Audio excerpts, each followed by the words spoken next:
J'ai lu un truc Ah incroyable. ouais, j'en ai déjà J'ai entendu entendu parler. dire que Non, c'est quoi?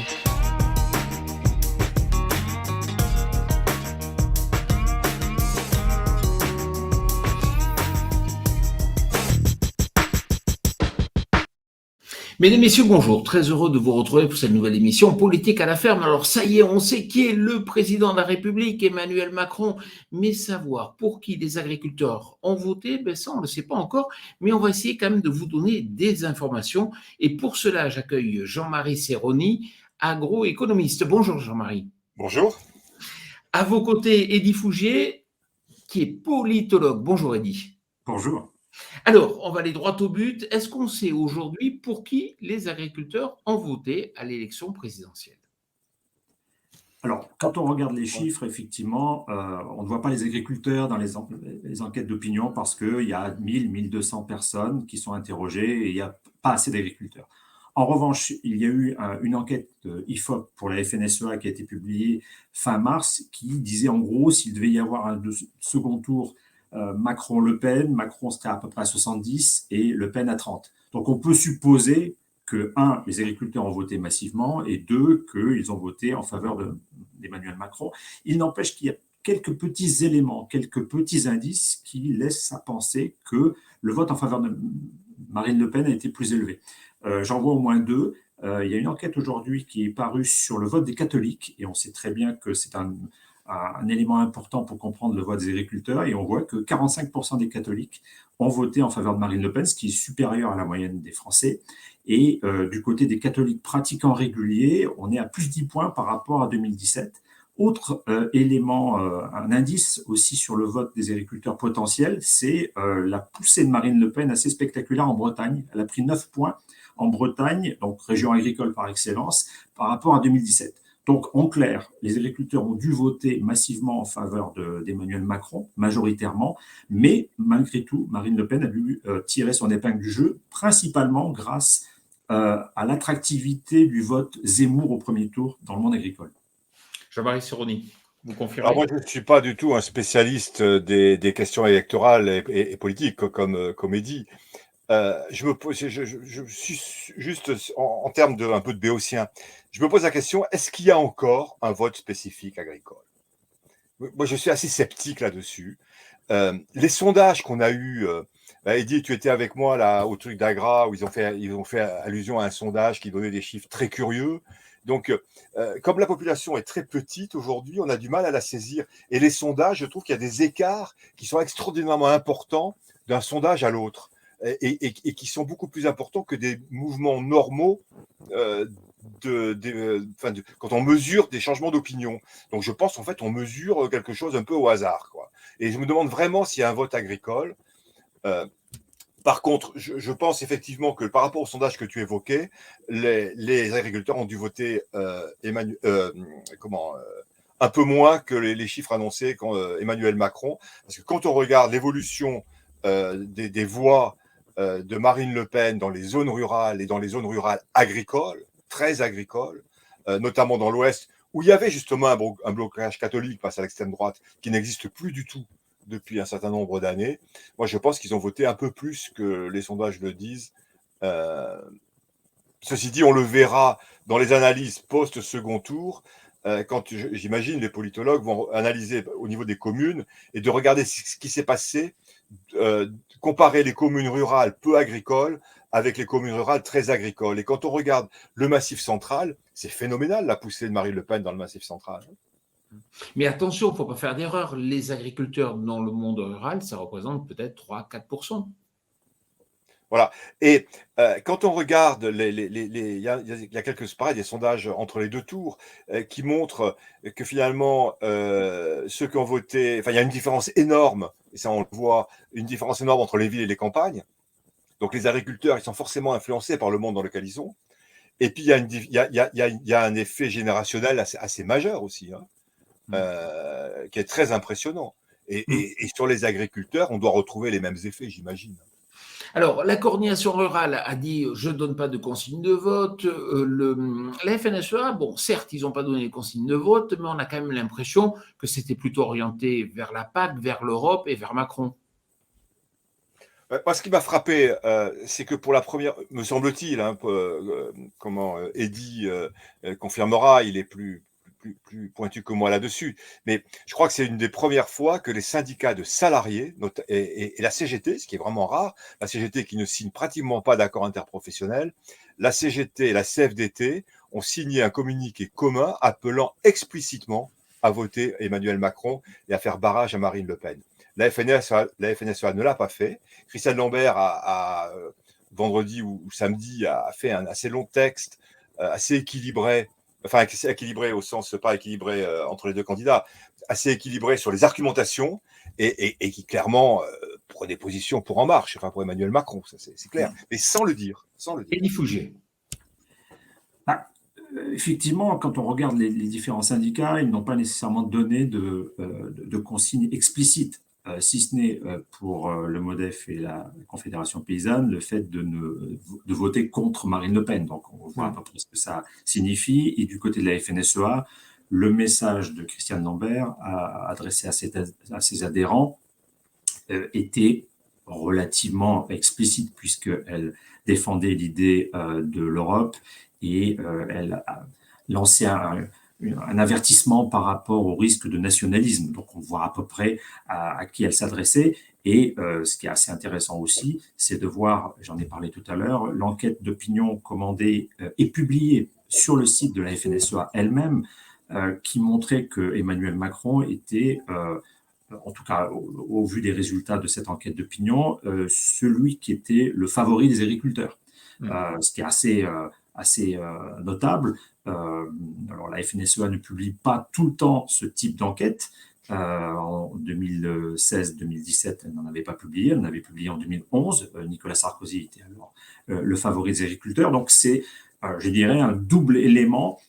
Cette enquête qui est publiée juste au moment en plus du congrès de la FNSEA de Besançon avec le grand oral des différents candidats, et même si Emmanuel Macron n'était pas présent à Besançon, et cet appel aux adhérents à voter plus ou moins de façon explicite en faveur d'Emmanuel Macron. Donc, il y avait un mot d'ordre de la part de la FNSEA, et on sait très bien la proximité aujourd'hui de la FNSEA de Christiane Lambert avec celui qui était jusqu'à hier le ministre de l'Agriculture, je ne sais pas institutionnellement s'il l'est encore, Julien de Normandie.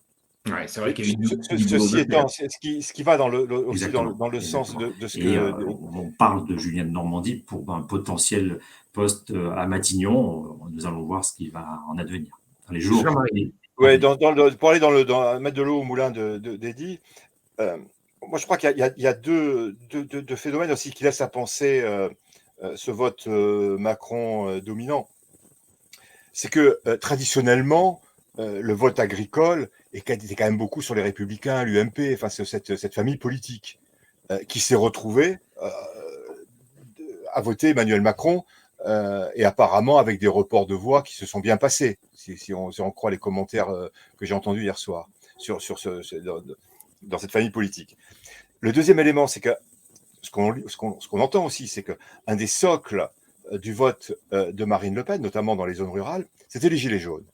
Enfin, le mouvement des Gilets jaunes, ce courant de pensée. Et rappelons-nous, il y a deux ans, quand ça s'est passé, la FNSEA a tout fait, et avec succès, pour qu'il n'y ait pas de connexion entre les Gilets jaunes et le mouvement des agriculteurs. Donc ça va dans le même sens. Alors, toute dernière question. On a beaucoup parlé de la planification écologique, mis en avant par le président de la République.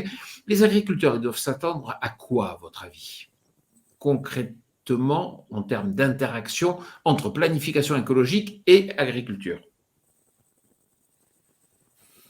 Alors, d'abord, rappelez malicieusement que le terme de planification écologique était un élément phare de Mélenchon, déjà dans la campagne d'avant, et très fort, et ça a été fortement développé dans son programme agricole sur cette campagne. Donc, si Emmanuel Macron, qui a beaucoup été sur l'écologie entre les deux tours, et dont on sait qu'il est, bon, il n'était pas très marqué là-dessus, mais qu'en même temps, on sait qu'il est assez pragmatique et assez souple sur ces questions-là. Donc, on peut penser effectivement qu'il va y aller assez fortement. Donc, ça avance quand même dans le sens d'une politique plus affirmée, une politique agricole plus affirmée sur les questions environnementales, parce que pendant les 5 ans, c'était pas... Bon, il y a eu l'histoire de la séparation de la vente et du conseil, mais qui a fait beaucoup de cinéma et au final pas grand-chose. Donc, on peut s'attendre à quelque chose de plus marqué. Et quand on regarde ce qu'a annoncé le président en disant le Premier ministre sera chargé de la planification écologique et il sera entouré de 2 ministres forts, un sur je ne sais plus quels sont les termes, mais en gros sur les questions énergétiques, dont on sait que c'est un élément majeur par rapport au climat, et le deuxième ministre sera centré sur les territoires.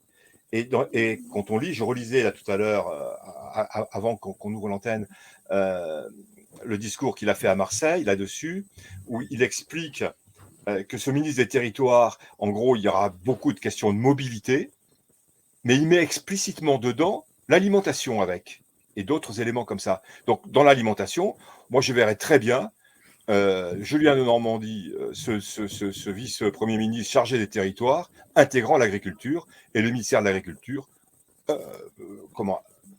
absorbé dans un grand ministère qui ne s'appellera pas de l'environnement, mais des territoires. Le monde agricole, qui est toujours contre cet aspect-là, sera finalement pour, puisque c'est Julien de Normandie, et l'affaire est emballée. Et votre vision, Eddy? Alors moi, je n'ai pas la même vision que Jean-Marie, parce qu'il connaît très bien effectivement ces questions-là. Moi, ce qui m'intéresse avec le regard du politologue, c'est effectivement la montée en puissance à la fois du concept de planification écologique, hein, qui a été repris par Emmanuel Macron, qui est porté principalement par Jean-Luc Mélenchon et Yannick Jadot. Et on voit bien, au regard des différentes présidentielles qui se sont succédées, que aujourd'hui, cette thématique de l'agroécologie, cette thématique d'un développement d'une agriculture alternative par rapport à l'agriculture conventionnelle monte en puissance, qu'on le veuille ou pas. Et effectivement, si on se positionne en 2007, par exemple, il y avait très peu de candidats. À l'époque, Dominique Voynet, José Bové, un peu Olivier Besancenot, qui défendaient une agriculture alternative. Aujourd'hui, tous les candidats de gauche, alors avec Fabien Roussel dans une catégorie un peu spécifique, mais défendent cette grande alternative de l'agriculture avec, par exemple, une trajectoire de sortie plus ou moins rapide des pesticides. Et non seulement ces candidats sont de plus en plus nombreux, mais leurs suffrages sont de plus en plus élevés. En 2007, on est à peu près à 2,6 millions de voix en faveur d'une agriculture alternative au premier tour de la présidentielle. Aujourd'hui, cette année, c'est 10,2 millions de voix. Donc, on est à peu près à 28,5% des suffrages exprimés qui se montrent favorables à cette évolution. Alors, pas uniquement, bien sûr, dans le cadre agricole, hein, avec les autres propositions de ces différents candidats, mais en tout cas, il y a un consensus chez ces candidats vers une orientation différente de l'agriculture. Et il va falloir en tenir compte d'une manière ou d'une autre pour le nouveau pouvoir qui va se mettre en place, parce qu'il y a aussi, et c'est peut-être l'élection la plus importante dans la séquence électorale qu'on est en train de vivre, les législatives, et il y a Jean-Luc Mélenchon qui s'est déjà présenté pour être le Premier ministre, comme si les élections législatives étaient des élections dans un régime parlementaire, où celui qui arrive en tête des élections et devient le Premier ministre.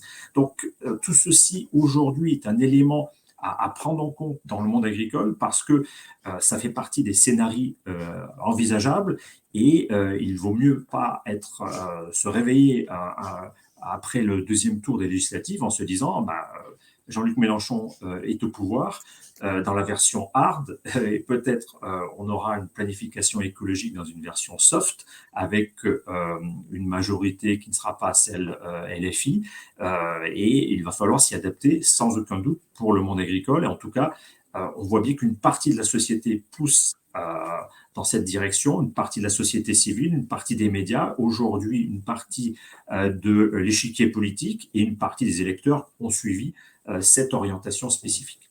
Jean-Marie Serroni, en une phrase, parce qu'on nous sommes arrivés. Et je souscris complètement à ce que dit Eddy, qui n'est pas du tout contradictoire à ce que je disais précédemment, c'est sur un autre plan. Et je rajouterai simplement dans le consensus qui est en train de se construire, celui des grandes entreprises. J'ai la chance de participer à quelques think tanks dans le cadre des grandes entreprises. Et les dernières réunions que nous avions au début d'année, la plupart des dirigeants étaient à dire l'urgence est telle que le marché, les règles du marché ne permettront pas de faire. Il faut une intervention plus forte de l'État. Donc, on va, et le vote là le valide quelque part, on va vers une intervention beaucoup plus forte de l'État sur les questions de l'énergie, les questions du transport, sauf à ce qu'on revive un épisode de Gilets jaunes, un rejet démocratique. Mais autrement, il va y avoir une acceptation. Et donc, de facto, les agriculteurs seront amenés à ne pas pouvoir refuser, à accepter des directives étatiques assez fortes en matière agricole sur les questions environnementales. Jean-Marie Serroni, Eddie Fougier, merci beaucoup et puis merci à vous. J'ai lu un truc incroyable. Ah ouais, j'en ai déjà entendu J'ai entendu parler. dire que Non, c'est quoi?